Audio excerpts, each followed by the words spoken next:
I left my book alone for 3 months and I'm just now returning to it. Howdy y'all, it's Anna with Always Right, and today is Sunday for me, probably Tuesday for y'all because that's when I post my writing videos, and I am revisiting my book I started for NaNoWriMo, like this last NaNoWriMo.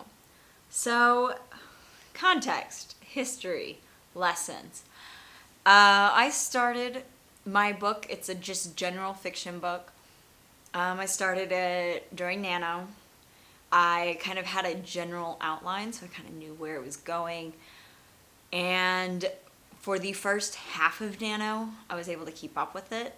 And then holidays started happening, and so I kind of lost track of time, and oh boy. Oh boy, I'm in deep trouble. For Nano, I think I got about 20,000 words, something like that. And then after I got those 20,000 words, I just left it alone for like a month or two, and I picked it back up and I was able to get another 10,000 words in. And then I reached a scene where I knew exactly what was going to happen, and I just hit a writer's block wall, which I know those aren't real. You just need to lower your standards, but I hit that and I hit it hard and I just dropped the book. So today I am dedicating my entire Sunday to writing. So I'm gonna pick this book back up. I'm gonna have to reread all 50 pages of it, and I'll let you know how that goes.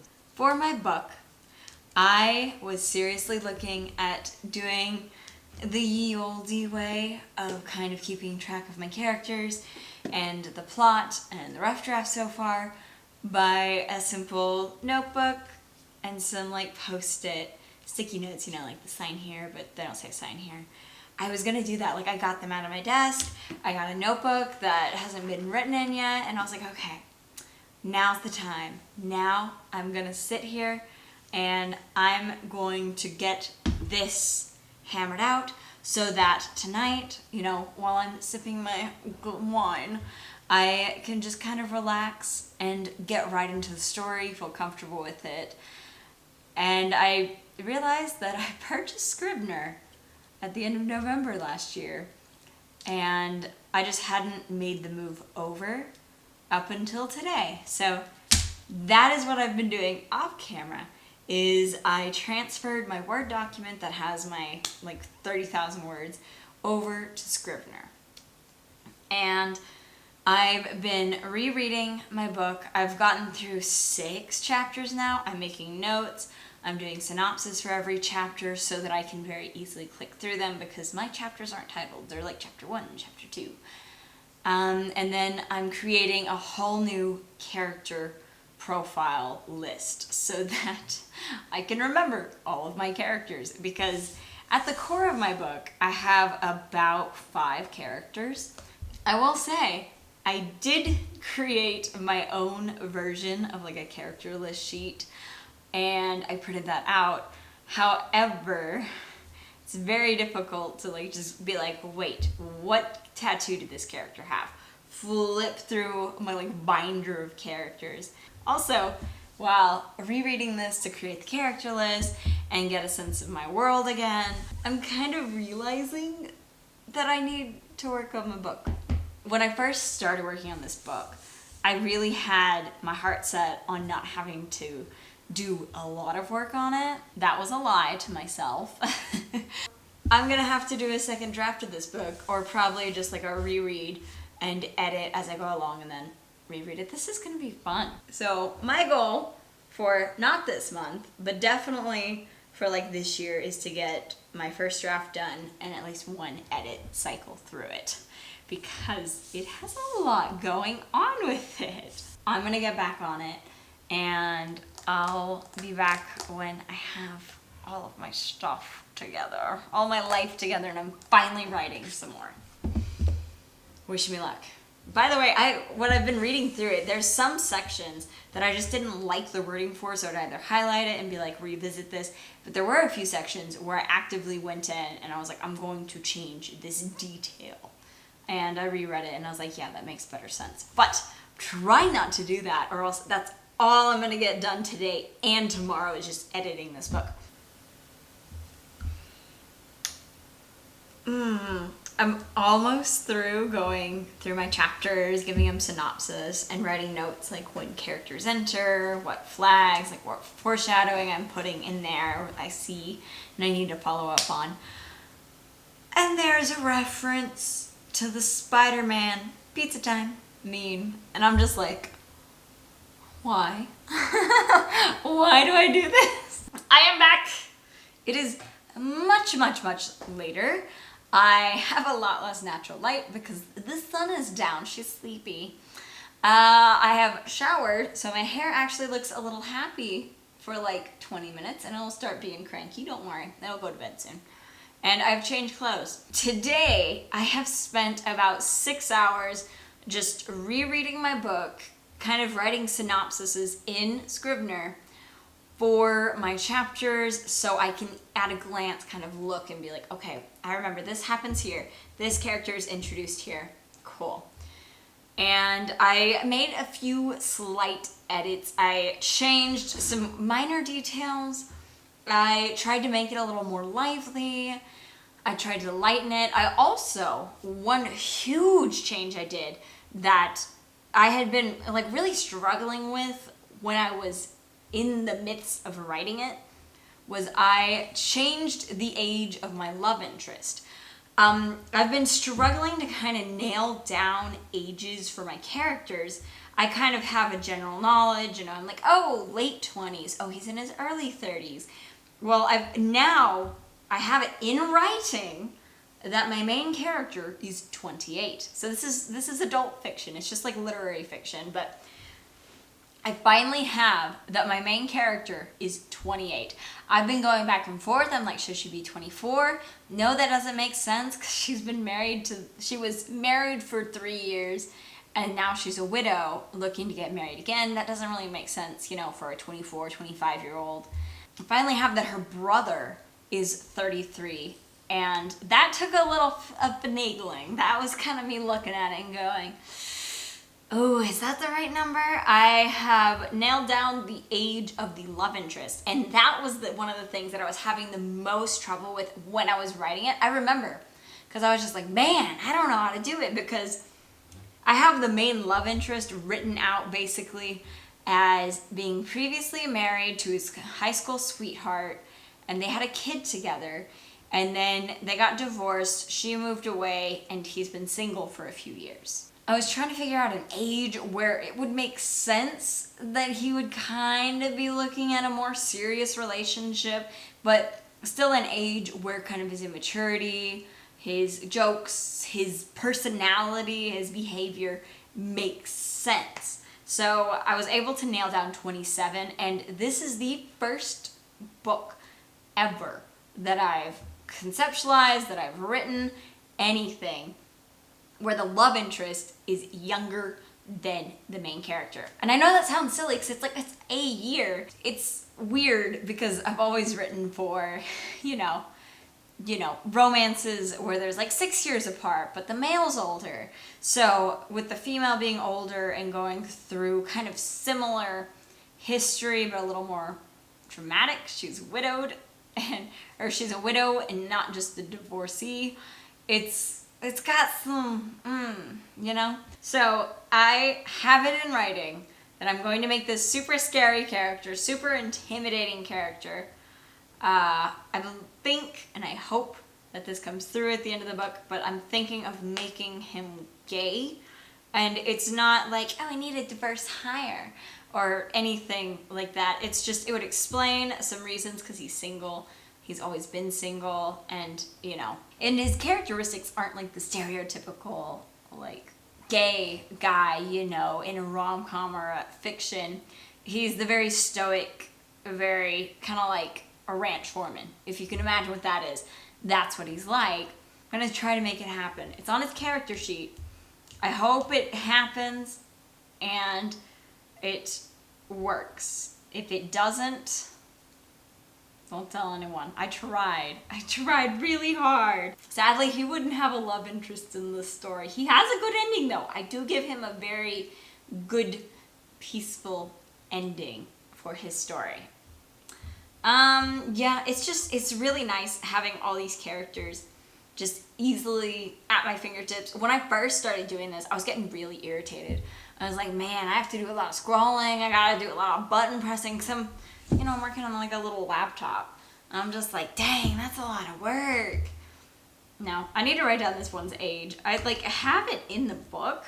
I don't know. I think I got distracted because I treat this character very poorly.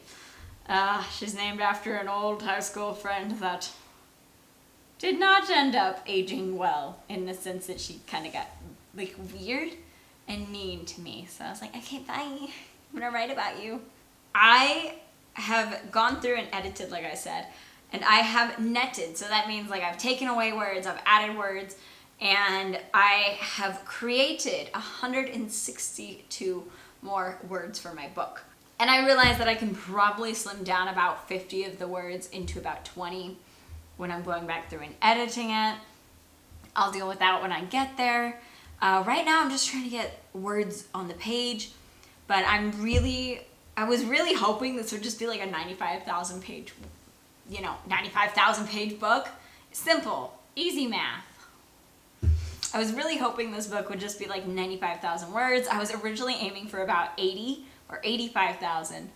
And then I saw that I was at the 28,000 mark and I was just like, that won't happen. So it's probably going to be about 110, 120,000 words. I was even sitting, like, I got out of the shower and I was thinking about my book and I was like, what if I made it a trilogy? And I was just like, no. I always complained about debut books being like trilogies and just, find out in the next episode, It's just, no, I want this to be a one and done book. I have trilogy ideas for later in my life, but right now I just want this book out. I'll be back, so I'm gonna write for probably the next hour or two, because I'm now on chapter 14, and I actually know what I want to happen in chapter 14. I'm gonna try to make it happen. So I was about to go to bed and then I was like, wait, I need to update on my vlog. So here I am. Here is my final update on my vlog for this writing day, this kind of re-immersion day in my book. So basically I took like a 40-minute break where I just went and I played Animal Crossing and I was just able to kind of zen out, just calm down. And then I came back with the intent of finishing chapter 14. And I did get chapter 14 finished. It's about 100 to 200 words short of what I was aiming for. I'll figure it out when I'm editing it, because most of my chapters range from about 1,500 being the low end to about 2,100 being the high end. There is a chapter or two that's like 3,500 words, because a lot happens in that chapter. It's a very big scene. It's very pivotal for the story. So I just have it being a very large chapter. But my very emotional chapters are usually shorter. And what happened in chapter 13 that led to chapter 14 being such a bear for me to write, where I literally put down my book because I did not know where to go with this chapter, even though I knew where I wanted to go with this chapter, was that in chapter 13, my main character and her brother get in a huge argument, and he's basically just like, if you continue doing this thing, like, you will die or he will die, and I can't do anything to stop it. And it's just a very dramatic chapter. So trying to follow up with chapter 14 being a very stressful chapter, because originally I wanted my main character to meet this intimidating figure in chapter 14. However, as I was writing chapter 14, I went off like way over there, away from like my little plan. And as I was looking at it, I was just like, wait, this actually makes, air conditioner started. This actually makes more sense to have it going in this wild direction to kind of even out, kind of help pace, kind of give the reader as well as my main character a break. It's not a filler chapter. It's chapter 14 in my book, so it's about 90 pages in, ish. It's very if-ish. But it's kind of a moment where she realizes, like the chapter, I went through and I named all my chapters, and this chapter is titled It's My Life. And so it's very like kind of self-empowering, and it comes through the assistance of like a random old lady and then one of her best friends. So it's nice, it's even. And I couldn't figure out, like I seriously was sitting there. I was like, how do I go from like this really dramatic moment after like her and her brother got in this huge argument and he's not talking to her and she just feels really isolated and alone and feels like she's doing everything wrong. How do I turn it from that to where the last line is, it's my life, you know, and I can kind of do what I want, you know. So I was just like, dang, what do I do? So I reread the chapter a few times because at this point it was only about 600, 700 words-ish. So I kept rereading it and I was like, wait, like her friend that works right next to her has a client there that's like this old lady, and I was like, what if I make her a kooky old lady? And so I did, and then boom. I was like, oh my God, that's the moment. She can get the kind of world advice by eavesdropping on her friend and her client. And that's what I had to do. Yay. So I went from like a really, really toxic, manipulative, abusive chapter between the main character and her brother. And then I was like, mend it back. Try to make her a little stronger. As I was rereading, I noticed that my main character, I wanted her to be really strong, but still kind of like vulnerable.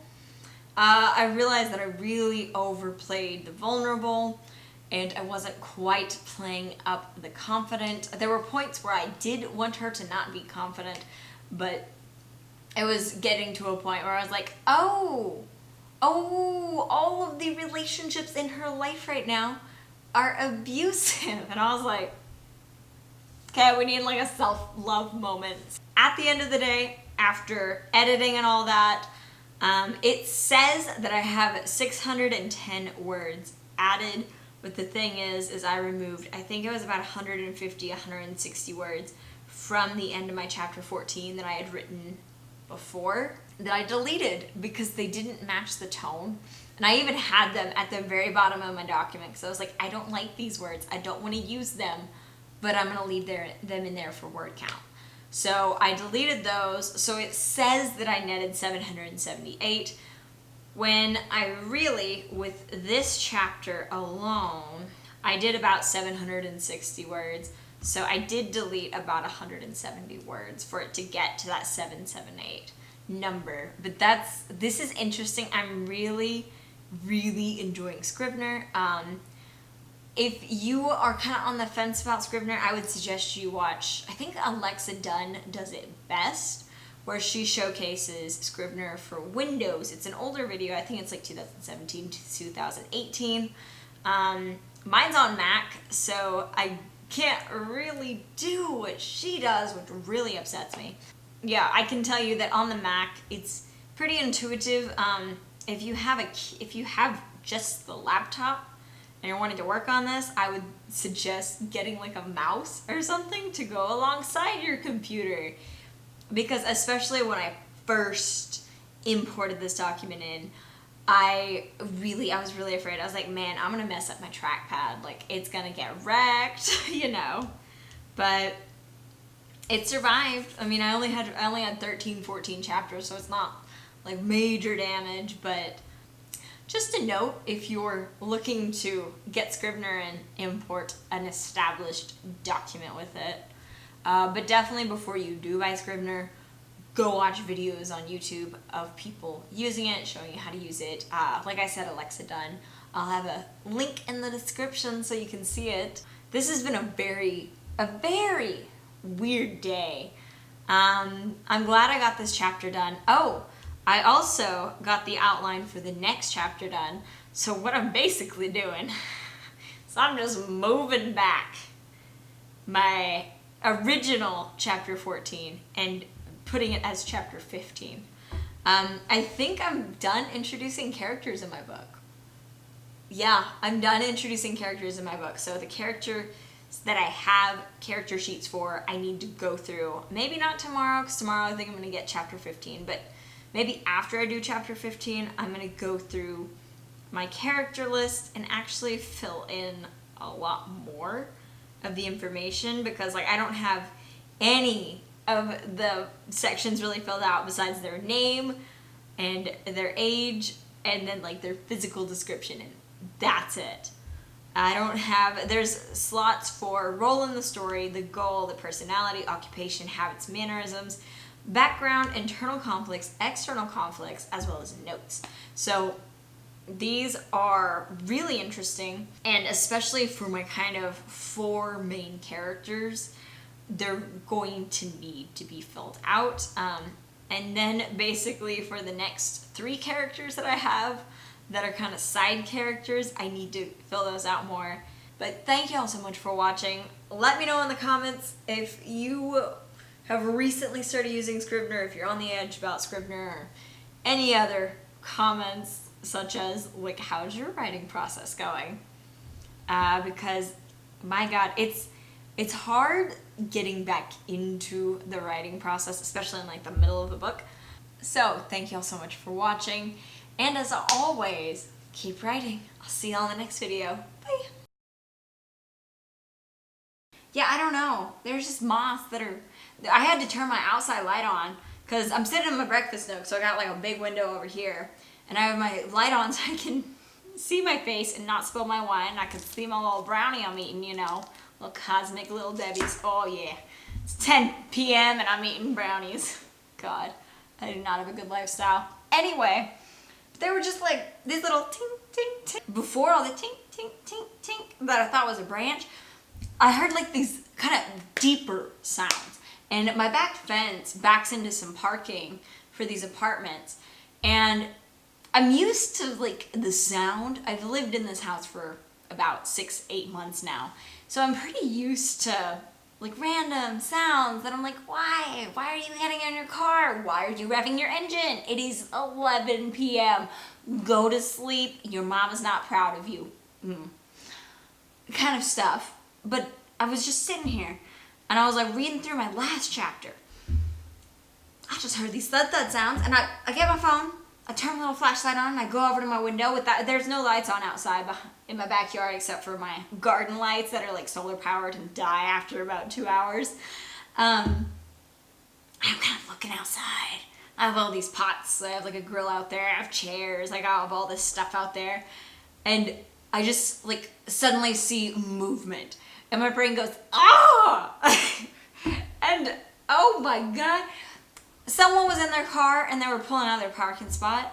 And so the shafts of light and the shadows were all like shifting and going across different surfaces. So it looked like there was movement. And my heart got as fast as it does when I like try to jog half a block, not even a mile. I was just like, okay, we're gonna go sit down now. Bye.